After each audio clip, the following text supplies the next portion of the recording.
In the least surprising news of the week, the Raiders have decided to fire offensive coordinator Chip Kelly. Longtime offensive coordinator and current quarterbacks coach Greg Olson is going to take over as the play caller. And if you guys don't remember, Greg Olson is actually the last Raiders play caller to lead the team to the playoffs. The writing was on the wall for Kelly probably after the offense only scored 7 points in that Thursday night Broncos loss.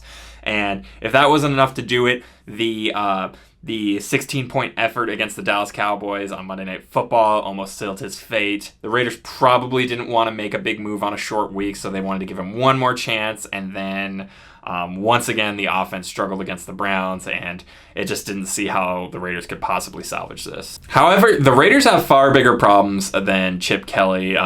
He looked completely out of his depth this year, but he didn't really have a lot of talent to work with. The offensive line is a mess right now. It's banged up, and even when it was healthy, it wasn't playing very well. And it's clear they needed to kind of shake things up because what they're doing just isn't working at all. What has to be more frustrating for Raiders fans is that somehow Brennan Carroll has survived all of this. I know he's Pete Carroll's son, but the offensive line is a disaster. He's also the run game coordinator, and the Raiders can't run at all, even though they have a running back in Ashton Jeanty who ran for over 2,500 yards in college last year. At the same time, I'm not really sure what else the Raiders could have done. I know a lot of people are calling for Pete Carroll's head, but in this stage, he probably is able to survive a little longer by firing Kelly, and that's honestly probably the only thing that he could do. Now, if all of a sudden Olson comes in and the Raiders offense at least looks competent and they can score 20 points a game down the stretch, then okay, Kelly was mostly to blame for this terrible offense.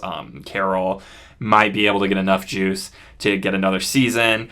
We'll see. Unfortunately, the problems facing the Raiders are just so much bigger than Kelly. He wasn't the right guy for the job, but it doesn't seem like anybody on that current staff is the right guy for the job. So Kelly's out the door. Tom McMahon's out the door. Who knows who's next? Maybe Patrick Graham doesn't even survive the season. But if Graham also gets fired and Carroll fired all three of his coordinators in a single season, I can't fathom the Raiders would actually want to bring him back.